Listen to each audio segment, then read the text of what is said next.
आइए दोस्तों question number 5 solve करते हैं। क्वेश्चन नंबर 5 भी बहुत ज्यादा इजी है पहले क्वेश्चंस की तरह। यानी इस क्वेश्चन में हमको क्या करना है, पॉलिनोमियल्स दिए हुए हैं, सिर्फ उनका क्लासिफिकेशन करना है कि दिया हुआ पॉलिनोमियल लीनियर पॉलिनोमियल है, क्यूबिक है या फिर क्वाड्रेटिक पॉलिनोमियल है। तो वो कैसे हम डिसाइड करेंगे, उसकी डिग्री देखकर, यानी उसका हाईएस्ट पावर जो होगा उसी बेसिस पर हम उसको डिफाइन करेंगे, उसको हम आंसर लिखेंगे। यानी अगर 1 पावर आता है वेरिएबल का तो उसको हम लीनियर पॉलिनोमियल कहेंगे, 2 पावर आता है तो उसको हम क्वाड्रेटिक पॉलिनोमियल कहेंगे और 3 पावर आता है तो वो क्यूबिक पॉलिनोमियल रहेगा। तो एक एक क्वेश्चन के एक करके सारे क्वेश्चंस को सॉल्व करते हैं। तो हमारे यहाँ सबसे पहला क्वेश्चन है, देखिए m³ + 3 + 5। यहाँ पे देखिए हाईएस्ट पावर कितना है, 3। तो इसका मतलब ये क्या होगा, ये क्यूबिक पॉलिनोमियल हो गया, क्यूबिक। उसके बाद देखिए यहाँ पे हाईएस्ट पावर वेरिएबल का कितना है, 1 है और 5 की इतना ही दिया, इतना टर्म दिया है, इसके आगे कुछ नहीं दिया है, इसका मतलब इसका पावर 1 है। तो ये हो गई लीनियर पॉलिनोमियल। ये फर्स्ट का आंसर है। सेकंड का है लीनियर पॉलिनोमियल। पॉलिनोमियल आप लिख लीजिएगा, मैं सिर्फ शॉर्ट में लिख रहा हूँ।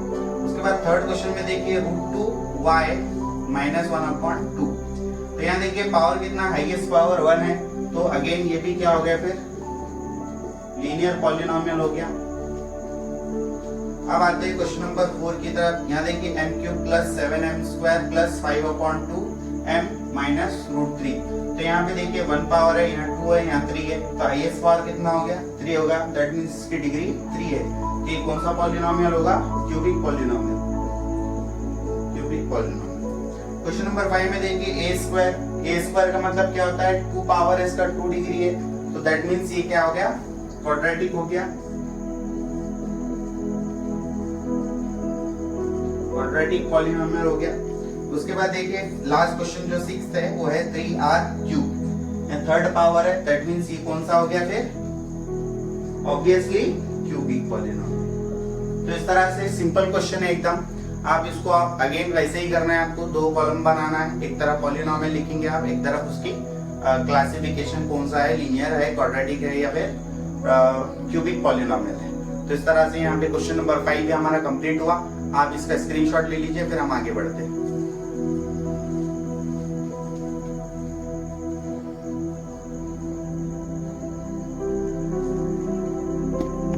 आइए दोस्तों क्वेश्चन नंबर 6 करते हैं। बहुत ही सिंपल क्वेश्चन दिया हुआ है और इसको कैसे सॉल्व करते हैं समझते हैं। पहले क्वेश्चन में ये बोला है हमको कि पॉलिनोमियल्स दिए गए, 2 पॉलिनोमियल दिए और उसको हमको स्टैंडर्ड फॉर्म में लिखना है।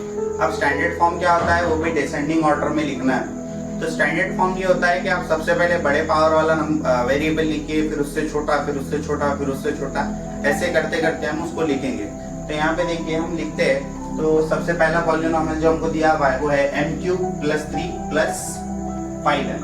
तो यहाँ पे देखिए आप डिसेंडिंग ऑर्डर में लिखना है, और जब पावर्स नहीं दिए बीच वाले, मिडल वाले पावर आप देख सकते हैं, यानी यहाँ थर्ड पावर आया, उसके बाद डायरेक्ट 1 पावर आया, यानी सेकंड पावर गायब है, तो उसको भी हमको लिखना है स्टैंडर्ड फॉर्म में। जब भी हम लिखते हैं तो जो मिसिंग टर्म है उसको भी हम लिखते हैं। तो आप कैसे लिखेंगे उसका आंसर, तो सबसे पहले इसमें हाईएस्ट पावर 3 है, तो उसको लिखेंगे सबसे पहले m³। अब यहाँ देखिए सेकंड पावर नहीं है, दिया हुआ नहीं, तो हम उसको क्या करते हैं, उसकी जगह 0m² लिखते हैं, यानी जो नहीं दिया हुआ है उसकी जगह पे हमने 0m² लिखे। 0 से उसको मल्टीप्लाई करेंगे, वापस वो 0 हो जाएगा और 0 का कोई मीनिंग नहीं होता। उसके बाद देखिए 1 पावर तो हमको दिया हुआ है और वो क्या है 5m। 1 पावर आप नहीं भी लिखे तो चलेगा। उसके बाद 1 पावर के बाद क्या आना चाहिए, नंबर आना चाहिए, और वो क्या है 3, वो है +3। तो इस तरह से हमने दिए हुए पॉलिनोमियल को स्टैंडर्ड फॉर्म में लिख दिया, यानी सबसे पहले थर्ड पावर, उसके बाद 2 पावर, फिर 1 पावर और फिर नंबर। उसी तरीके से हम क्वेश्चन नंबर 2 को भी लिखेंगे। यानी यहाँ क्या दिया हुआ है, देखिए पहले 1 पावर है, 5 है, 3 है, फिर ये नंबर है, उसके बाद 4 पावर है और सेकंड पावर। तो सबसे हाईएस्ट पावर क्या है यहाँ पे हमारा 5 है, और वो क्या है y⁵5। तो y⁵5 को लिखते। उसके बाद 4th पावर कौन है, +2y⁴। उसके बाद हम थर्ड पावर लेते हैं, वो कितना है 3y³, तो +3y³। उसके बाद नेक्स्ट है हमारा थर्ड के बाद कौन सा पावर आना चाहिए, 2 पावर। सेकेंड पावर वो कितना है -y²। अब अगला क्या है, देखिए 1 पावर आना चाहिए, वो क्या है -7y1, यानी -7y⁻²1। फिर लास्ट में देखिए 1 पावर के बाद क्या आता है, हमारा नंबर आता है और वो क्या है -1/2। तो आप लिख देंगे -1/2। तो इस तरह से देखिए यहाँ पे हमारा पूरा डिसेंडिंग ऑर्डर में, डिसेंडिंग उसको कहते हैं जब आप ऊपर से नीचे जाते हैं। तो यहाँ देखिए आप पहले 5th पावर है, फिर 4th पावर है, 3rd है, 2 है, फिर 1 है और फिर नंबर है। इस तरह से आप ऊपर से नीचे चले गए, यानी पावर एक एक करके कम होता गया। तो इसी को हम स्टैंडर्ड फॉर्म कहते हैं पॉलिनोमियल का, जो कि हमारा आंसर है। तो अभी आप इसका स्क्रीनशॉट ले लीजिए, फिर हम अगले क्वेश्चन की तरफ बढ़ते हैं।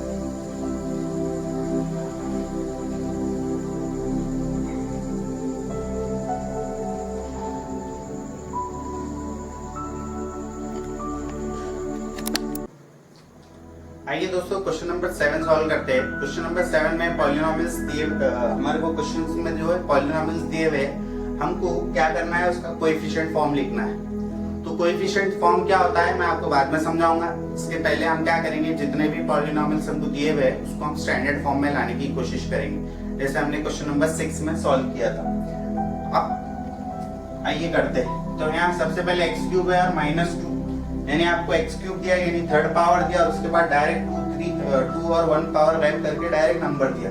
तो पहले हम उसको लिखते हैं। तो आप लिखेंगे x³, अब वो नहीं दिया है तो उसकी जगह आप क्या लिख सकते हैं, 0x² + 0 x⁻1। अब 1 पावर के बाद क्या आना चाहिए, नंबर, और वो क्या दिया है क्वेश्चन में, -2। उसके बाद देखिए यहाँ डायरेक्ट 1 पावर है लेकिन नंबर गायब है, तो आप इसकी जगह लिख सकते हैं 5⁻1 और प्लस 0, ये भी नंबर है। उसी तरीके से आप क्वेश्चन नंबर 3 में क्या लिखेंगे, 4th पावर है आपके पास, तो आप लिखेंगे m⁻4 यानी हाईएस्ट पावर। उसके बाद 3rd पावर गायब है तो हम उसको लिखेंगे 0m³। उसके बाद 2nd पावर तो दिया हुआ है क्वेश्चन में 3m² और फिर प्लस 0m⁻1, क्योंकि 1 पावर नहीं दिया था हमको। उसके बाद आप क्या लिखेंगे लास्ट में, +7। नेक्स्ट है देखिए यहाँ पे जो क्वेश्चन दिया हुआ है डायरेक्ट नंबर है, तो आप उसको एज इट इज लिखेंगे। यहाँ पे कुछ वेरिएबल लिखने की जरूरत ही नहीं है, डायरेक्ट हमारे पास नंबर है और उसके साथ कोई कोएफिशिएंट नहीं है, यानी x का पावर वेरिएबल नहीं है, तो उसको आप क्या करेंगे, x⁻0 दे सकते हैं। ठीक है, जब भी नंबर होता है उसके साथ x⁻0 होता है, हमने देखा था। चलिए अब कोएफिशिएंट फॉर्म क्या होता है, कोएफिशिएंट यानी जो भी यहाँ पे स्टैंडर्ड फॉर्म में पॉलिनोमियल दी हुई है उसके साथ जो नंबर्स है उसी को हम उसके कोएफिशिएंट कहते हैं।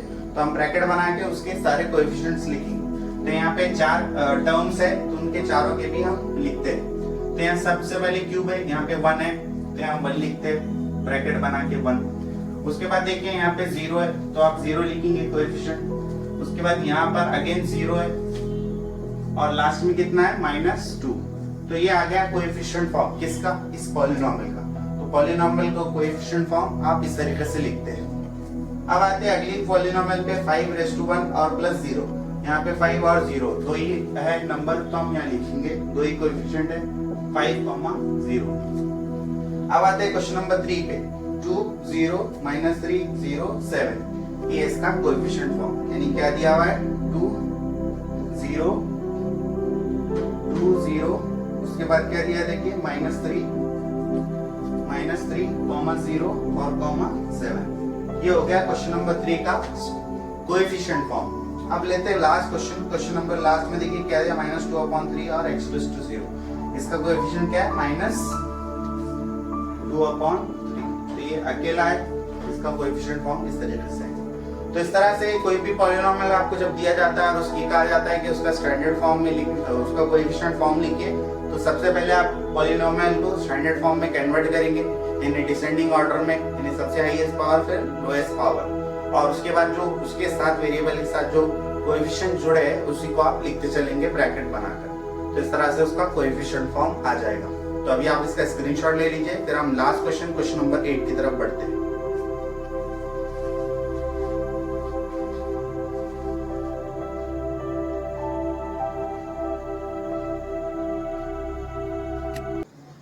आइए दोस्तों क्वेश्चन नंबर 8 सॉल्व करते हैं। यहाँ पे क्वेश्चन नंबर 8 में देखिए क्या दिया हुआ है, यहाँ पे हमारे को कोएफिशिएंट फॉर्म दिया हुआ है और उसको इंडेक्स फॉर्म में यानी पॉलिनोमियल बनाकर हमको दिए हुए कोएफिशिएंट फॉर्म को लिखना है। यानी हमने क्वेश्चन नंबर 7 जो सॉल्व किया है उसी का बिल्कुल अपोजिट ये क्वेश्चन है। तो इसको आप कैसे सॉल्व करेंगे, सबसे पहले आप कोएफिशिएंट फॉर्म को देखेंगे। यहाँ पे हमको 3 अलग अलग कोएफिशिएंट फॉर्म दिया है, तो इसमें आप नंबर ऑफ टर्म्स गिनेंगे कितने हैं, 1 2 3, यहाँ पे 3 टर्म है, यहाँ पे कितने हैं 1 2 3 4 5, यहाँ 5 टर्म्स है, यहाँ पे कितने 1 2 3 4, यहाँ पे 4 टर्म्स है। तो जितने भी टर्म्स दिए हुए, जितने भी कोएफिशिएंट्स दिए हुए, उसमें से आप एक कम करेंगे, और कम करने के बाद 3 टर्म दिए तो कितना हो गया 2 रह गया, 3 में से एक आपने कम कर दिया था, और उसी बेसिस पे आप पॉलिनोमियल लिखेंगे। यानी x का पावर, यहाँ 3 टर्म्स है तो यहाँ पावर कितना आएगा 2, एक कम करके आप लिखेंगे, और यहाँ 1 था तो 1 लिखेंगे, फिर प्लस आप क्या करेंगे 2, ये जो 2 था यहाँ से लिए, उसके बाद कितना पावर आएगा 1 आएगा, और लास्ट में आप नंबर लिख देंगे। इस तरह से आप कोएफिशिएंट फॉर्म को इंडेक्स फॉर्म में कन्वर्ट करते हैं। मैं फिर से एक बार रिपीट करता हूँ क्यों हमने इस तरीके से लिया। कोएफिशिएंट वेरिएबल आप कोई भी चूज कर सकते हैं, मैंने x लिया है यहाँ पे, तो यहाँ पे देखिए 1 2 3 आ गया, 1 2 3 आप लिख लीजिए। उसके बाद पहले वाले टर्म, लास्ट वाले नंबर को आप एज इट इज रहने देंगे, उसके बाद आप 1 पावर लगेंगे, उसके बाद आप 2 पावर लगेंगे, ऐसे भी आप उसको लिख सकते हैं। मैं इसको वैसे ही लिखता हूँ। यानी आपने क्या किया, पहले यहाँ पे 5 टर्म्स है तो आप 4th पावर से स्टार्ट करेंगे, तो आप क्या लिखेंगे 5x⁴, उसके बाद क्या लिखेंगे आप 0x³ प्लस x⁴, फिर 0x⁴1, यानी यहाँ 3 बार 0 था तो हमने लिखा, और लास्ट में क्या है -1।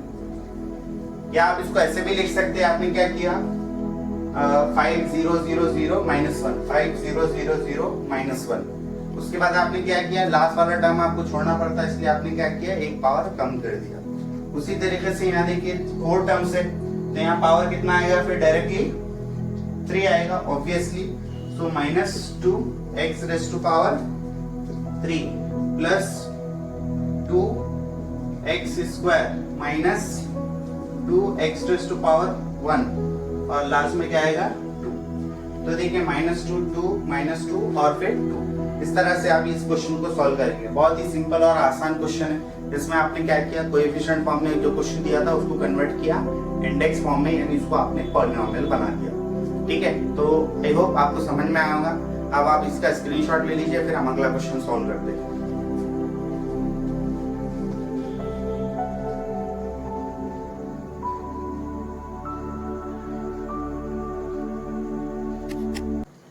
आइए दोस्तों लास्ट क्वेश्चन सॉल्व करते हैं इस एक्सरसाइज का, एक्सरसाइज 3.1 का, जिसमें देखिए यहाँ पे क्या दिया है, क्वेश्चन नंबर 9 में एक फ्लोट चार्ट दिया है आपको, जिसके अंदर आपको अलग अलग आंसर्स लिखना है। यानी मिडल में आप देखिए यहाँ पे क्वेश्चन दिए हुए, हमको अकॉर्डिंगली उसके आंसर्स लिखना है। तो पहले हम ये साइड राइट साइड का सॉल्व करते हैं, उसके बाद लेफ्ट साइड पे जाएंगे। ठीक है, तो यहाँ पे अलग अलग पॉलिनोमियल दिया हुआ है, उसको हमको क्लासीफाई करना है। यानी अब तक जो हमने इसको समझा है उसका ये सारा का सारा निचोड़ है। यानी आपको करना क्या है कि इसमें से ढूंढना है कि क्वाड्रेटिक पॉलिनोमियल कौन सी है, क्यूबिक पॉलिनोमियल कौन सी है, और लीनियर पॉलिनोमियल कौन सी है। तो देखिए क्वाड्रेटिक पॉलिनोमियल उसको हम कहते हैं जिसमें पावर कितना होता है 2, क्यूबिक में पावर कितना होता है 3, और लीनियर में कितना पावर होता है 1। तो जो भी 1 पावर वाले हैं वो लीनियर में आ जाएंगे, 2 पावर वाले क्वाड्रेटिक में, और 3rd पावर वाले क्यूबिक में आ जाएंगे। ठीक है, तो हम एक एक करके देखते हैं। यहाँ पर पावर कितना है 1 है, ठीक इसमें आएगा लीनियर में आएगा, तो आप उसको यहाँ लिख लेंगे x+7 इधर आएगा। उसके बाद देखिए इसके बाद जो पॉलिनोमियल है x², इसका मतलब वो यहाँ आएगी, तो x² आपने यहाँ लिख दिया। उसके बाद देखिए यहाँ पे 3rd पावर है, तो ये क्यूबिक में आएगा, तो x³ + x² + x+5। उसके बाद देखिए यहाँ पे हाईएस्ट पावर कितना है 2, तो अगेन ये क्या में जाएगा क्वाड्रेटिक पॉलिनोमियल में, तो आप कॉमन डाल के लिख सकते हैं x² + 5x + 10। उसके बाद देखिए इस पॉलिनोमियल में पावर कितना है 3, तो ये क्या में जाएगा ऑब्वियसली क्यूबिक पॉलिनोमियल में, तो आप उसको नीचे भी लिख सकते हैं x³ + 9। नेक्स्ट है हमारा क्या 3x² + 5x, तो ये क्या में जाएगा क्वाड्रेटिक पॉलिनोमियल में, क्योंकि उसका पावर कितना है 2, तो 3x² + 5x। तो इतना इजी, इतना आसान है ये क्वेश्चंस को सॉल्व करना। यानी आपको क्या दिया हुआ है, जो पॉलिनोमियल दिया हुआ है उसको क्लासिफाई करना है क्यूबिक, क्वाड्रेटिक और लीनियर में। अब आते हैं दूसरे साइड पे जिसमें दिया हुआ है बाइनोमियल, ट्राइनोमियल और मोनोमियल। तो ये क्लासिफिकेशन किस बेसिस पर होता है, हमने स्टार्ट के फर्स्ट इंट्रोडक्शन सेकंड वाले लेक्चर में देखा था। ये क्लासिफिकेशन होता है basis of number of terms, यानी एक टर्म होता है तो उसको हम उसको मोनोमियल कहते हैं, दो टर्म होते हैं तो बायनोमियल, और तीन टर्म होते हैं तो ट्राइनोमियल कहते हैं। तो आइए एक एक करके देखते हैं। सबसे पहले इस पॉलिनोमियल में देखिए x प्लस 7 दो टर्म है, तो ये क्या हो गई बायनोमियल, तो ये कहा जाएगी x प्लस 7, यहाँ आएंगे बायनोमियल की कैटेगरी में। इसके बाद यहाँ एक ही टर्म है तो ये क्या में जाएगी मोनोमियल में, x स्क्वायर। यहाँ पे देखिए 1 2 3 4 टर्म्स है, 4 टर्म्स है यहाँ पे, तो ये जो है हमारे पास ये पॉलिनोमियल में जाएगी, ठीक है। यहाँ पे देखिए हमारे पास 4 टर्म्स आ गए, इसको हम आगे देखते हैं कि क्वाड्रोनोमियल में जाएगी। उसके बाद देखिए 2x square plus 5x plus 10, यहाँ पे देखिए तीन हमारे पास ट्राइनोमियल में जाएगा ये, तो 2x स्क्वायर, क्योंकि यहाँ पे 3 टर्म्स है 1 2 3, तो 2x square plus 5x plus 10। उसके बाद देखिए नेक्स्ट है हमारा x क्यूब प्लस 9, तो x क्यूब प्लस 9 में देखिए कितने टर्म है, 2 ही टर्म है, तो ये क्या में जाएगा अगेन बायनोमियल, तो x क्यूब प्लस 9। उसके बाद लास्ट वाला उसमें भी देखिए 2 ही टर्म है, तो ये भी क्या में जाएगा बायनोमियल में जाएगा, यानी 3x स्क्वायर प्लस 5x। अब देखिए यहाँ पे हमने जैसे कि कहा था कि इसको बाद में देखेंगे, यहाँ पे 4 टर्म है, लेकिन हमारे जो ट्राइनोमियल के बाद आता है क्वाड्रोनोमियल, लेकिन क्वाड्रोनोमियल यहाँ दिया हुआ नहीं है, इसी वजह से हम उसको लिखेंगे भी नहीं। तो इस तरह से आप क्वेश्चन नंबर 9 को सॉल्व करेंगे, यानी मिडल में आपको क्या दिया हुआ है, क्वेश्चन दे के रखा है, और दोनों साइड में राइट साइड में और लेफ्ट साइड में आपको क्लासिफिकेशन करना है based on the number of terms इधर साइड और इधर बेस्ड ऑन डिग्री। तो हमने उसी तरीके से इसका क्लासिफिकेशन किया है, आप बुक में इसको ऐसे ही लिख सकते हैं। तो अभी आप इसका स्क्रीनशॉट ले लीजिए, फिर हम आगे बढ़ते हैं, और इंशाल्लाह यहाँ पे देखिए ये चैप्टर, इस चैप्टर की ये एक्सरसाइज कंप्लीट हुई। आगे के पीरियड में हम इसके बाद वाली एक्सरसाइज समझेंगे। ओके, सो जज़ाकल्लाह।